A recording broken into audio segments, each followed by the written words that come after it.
This is a great lead-in for the stress response. Now, the stress response does regulate a lot of things, but how about even more specifically when we're talking about, say, brain function, when we're talking about mood, when we're talking about, say, sexuality, infertility, and all these things. Can you discuss maybe even Sure. more focus Well, areas? think about just brain function to start out with. When you're locked into a stress response, your energy has dropped down into the oldest part of your brain, which is just fight or flight. And that's where your energy resides. You're no longer utilizing the frontal lobe of your brain, which is about creativity, seeing the big picture, really having fun. All these different things are associated with a different part of your brain. If you're always locked in the stress response, you're locked into seeing everything as a threat to your survival. So you spend the whole day at work, and every interaction you have is based on the fact that you think you have to get it over on someone to survive. And that's generally what happens to people that are locked into chronic stress. Now, an adaptogen, because it focuses on different glands in your brain, hypothalamus, pituitary, naturally when that regulates itself, you're no longer stuck down in fight or flight. You make it real easy for you to relax and go back up into the part of your brain, for instance, the frontal lobe, which is associated with your pituitary.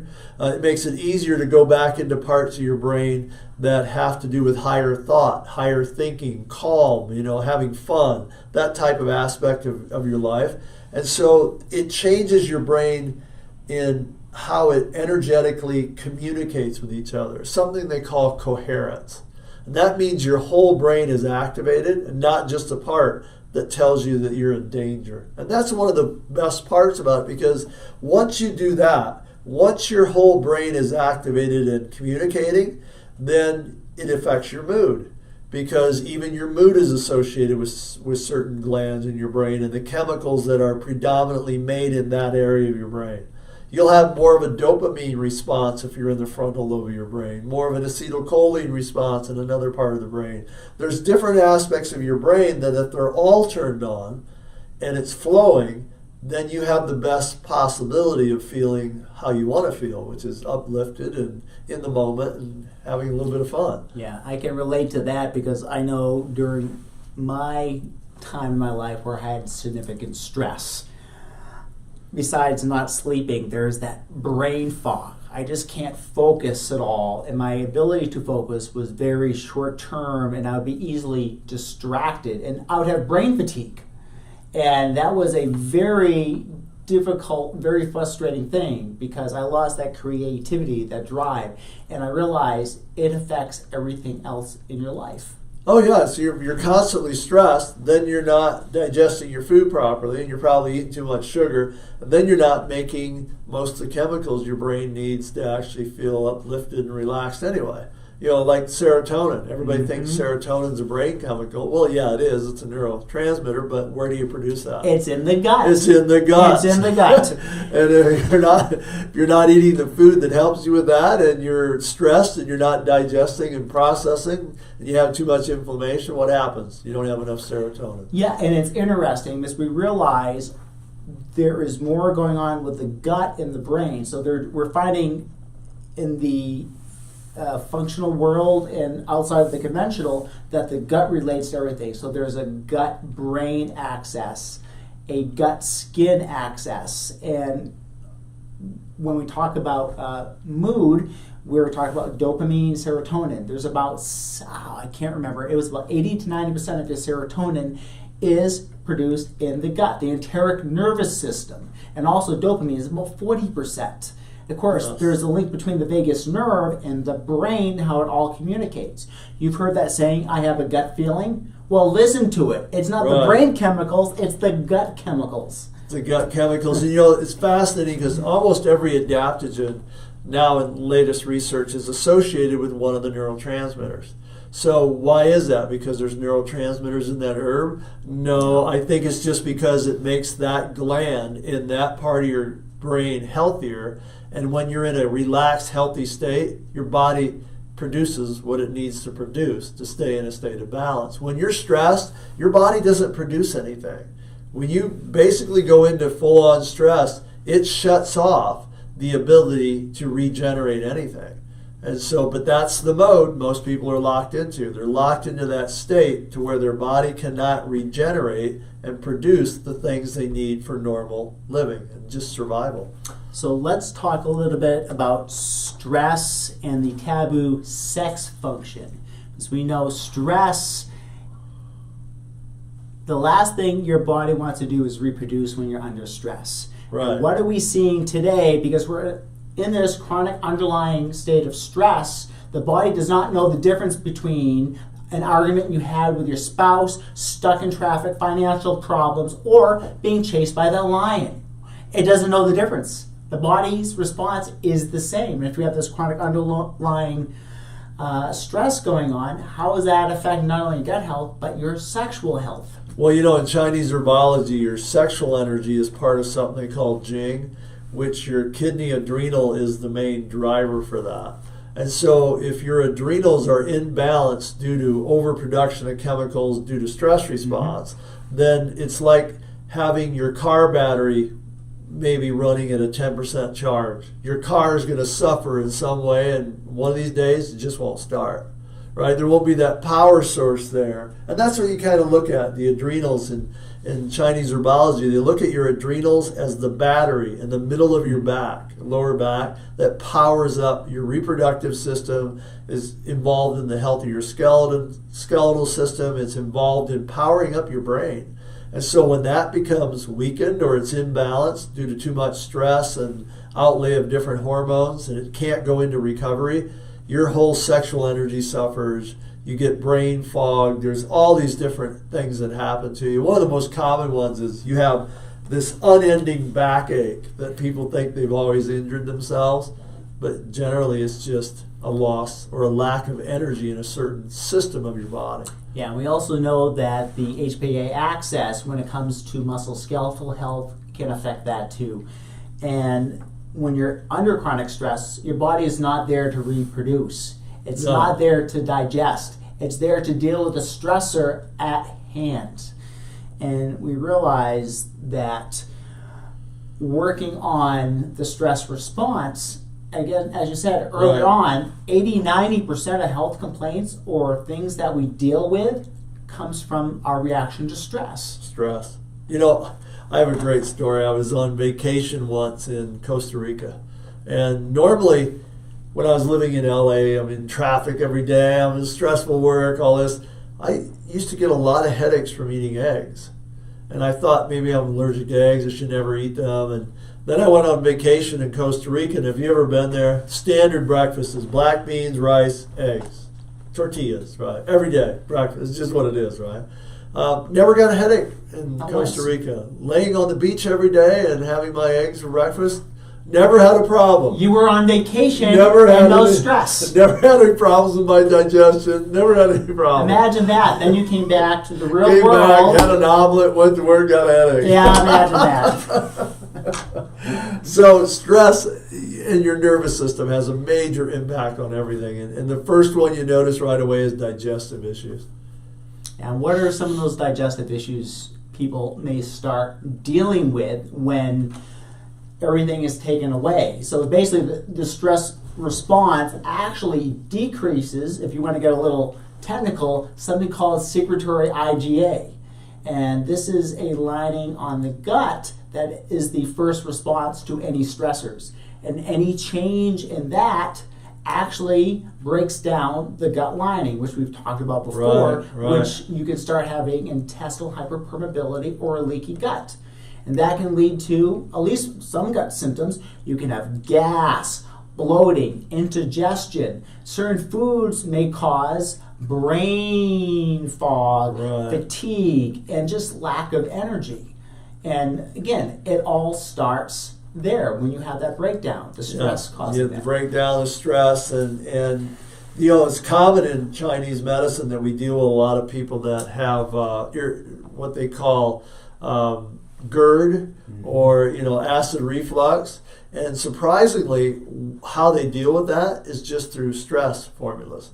They give you something that moves your liver, which in Chinese medicine is how they say nervous system, liver. And so you regulate your liver because they have this they have this one disease state that they refer to as liver invading spleen.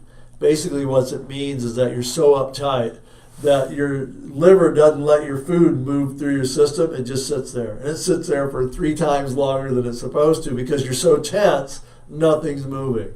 So you relax your nervous system, all of a sudden your digestion works again and everything just moves. Yeah, imagine that. And when we talk about digestion, the stress actually cuts down the acid production in your gut, and it's called hypochlorhydria. And we realize right now on the conventional system, if you have reflux, they're going to give you a proton pump inhibitor, which decreases the acid production. And believe it or not, you need acid to break down the enzymatic factors of food. It actually is a first-line protection against bacteria and other pathogens. It's not an acid problem. We're finding that it's a digestion problem. So a lot of the food that you're taking in, it doesn't digest. What does it do? It ferments. And where does it go? It goes up. And that's when you're getting these symptoms of heartburn, indigestion, belching. So actually suppressing that acid, natural acid from the stomach is actually counterproductive and potentially has long-term consequences. This fermentation stuff, it's kind of dovetails right into the fact that most people are eating 10 times more sugar than we're supposed to anyway, and so it just adds to the fermentation. Adds to the fire, and so you just have all this inflammation and stuff going on and bloating in your digestion. And the fact is, people over 40 start to lose their stomach acid anyway. If you're in your 50s and 60s, you probably have half as much stomach acid as you did when you were 20. So taking antacids on top of that just makes your problem worse. And I remember when I got in the health field, clear back in the early 80s, the standard remedy to see if you had good digestion was to just have a tablespoon of apple cider vinegar. And if it made your stomach a little sour, you had great digestion. And if it didn't, you needed to take it. Yeah. Now, since we're on that and we're talking about stress, let's give our audience that's watching this maybe some tips to better help with digestion. And first of all, I think consciously eating and getting rid of distractions is probably one of the first things we want to do. So if you're actually going to be eating, avoid any media, avoid anything that may cause a stress response. So that's the first thing. Right. And actually, digestion starts with smell, and it starts to secrete enzymes, the salivary enzymes, which helps break down food. So when you're chewing, just don't chew and swallow. They're recommending between 30 to 40 times. And that does help break down the products for the macronutrients in the gut. So there's a very simple tip you can do there. One of the things that you can easily do, it takes about a minute and a half, is to just breathe. We talked a little bit earlier about sympathetic, parasympathetic nervous system. Sympathetic means you're locked up into your stress. You're in a stress response. Parasympathetic means you're more present and you're aware and your body's doing its natural processes again, right? So most people, because they're at work, are locked into this response. And so the easiest way to get out of it, to become present, is just close your eyes and pay attention to breathing into your nose for about the count of 8. Hold it for the count of 8. Breathe out of your mouth for the count of 8. Do that 5 or 6 times, and you've shut off sympathetic nervous system, went into parasympathetic. But don't get stressed out about whether you remember you did it 5 or 6 times. You just need to do it, right? Yeah, so now you are actually programming your brain and HPA axis to be in a parasympathetic, rest to digest, before you actually put yourself in the activity of eating. And when you do so, avoid the distractions, the adequate chewing. And here's another thing, when we talk about acid in the stomach, do not guzzle down a lot of fluids, because you're actually going to dilute the acidity in your stomach, which is needed for digestion. So the suggestion is just a couple of sips to keep your mouth moist, and the majority of your fluids should be consumed at the end of the meal. Now, you might think that breathing technique sounds too simple and it doesn't do anything to you, but I actually remember listening to an interview once where this doctor took a man who was overweight, had extreme amounts of stress, digestive issues, and tried to put him on a program. And one of the things he found out was that the guy ate at McDonald's every day. He loved Big Macs and fries and Cokes, right? And he ate it all the time driving his pickup truck around town. And he said to the guy, look, I'll try and clean up my diet, but I'm never going to quit eating at McDonald's. I love that food, right? So the guy just got him to promise not to eat while he was driving. Because if you're driving, you're stressed out, right? So don't eat when you're driving and do this breathing technique. So he did it. And in 3 weeks, he lost 15 pounds. Wow. And he told the guy, you know what? Now that I'm paying attention, I don't like McDonald's food. It stinks. He goes, I can't stand it. He goes, you've ruined my whole lunch. He goes, because I never paid attention to what I was eating. Yeah. So how important is that to pay attention to what we do? Yeah. From that end. Yeah, that's great. And again, that's what stress, dealing with your stress is about. It's about becoming aware and paying attention to what you do. Yeah. So let's wrap this up. So we basically have learned a little bit about the history of adaptogens and several of them and how it modulates the stress response and how being in a sympathetic state breaks down so many areas of your health and how it is related to lots of health conditions and complaints. And then again, how important digestion is. Digestion, disease begins and ends in the gut. And that's, again, full circle around to even today. We're finding out even more so how important that is. Do we have any final words that we can leave with those that are watching today, or any other tips or suggestions? I would like to say that people have to get away from this idea of stress as being something they need to sedate themselves out of, and something that they're going to find an herbal tranquilizer for, or go to the doctor and get an antidepressant, because stress is really about helping your body do its natural process of regulation, which is homeostasis, and allowing you to be in a healthy enough state to become aware to avoid overreacting to stress, to recover from stress, and actually get healthier. You know, like my formulas for stress, Inner Peace and Tian-Chi. There's so much more than just a stress formula. They're a full body tonic for your heart, your liver, your kidney, adrenal. They actually build up and strengthen weaknesses in your body. And that's what you want to focus on. You want to become strong and have enough energy to feel vital and alive, and then start to thrive in your life. Perfect. And also realizing there's so much talk again with the negativity of stress, but realize stress is not a bad thing. It builds resiliency. It actually builds. But it's a matter of how we deal with it and how we adjust our lives to put ourselves in a more parasympathetic state as opposed to the chronic sympathetic state of fight or flight.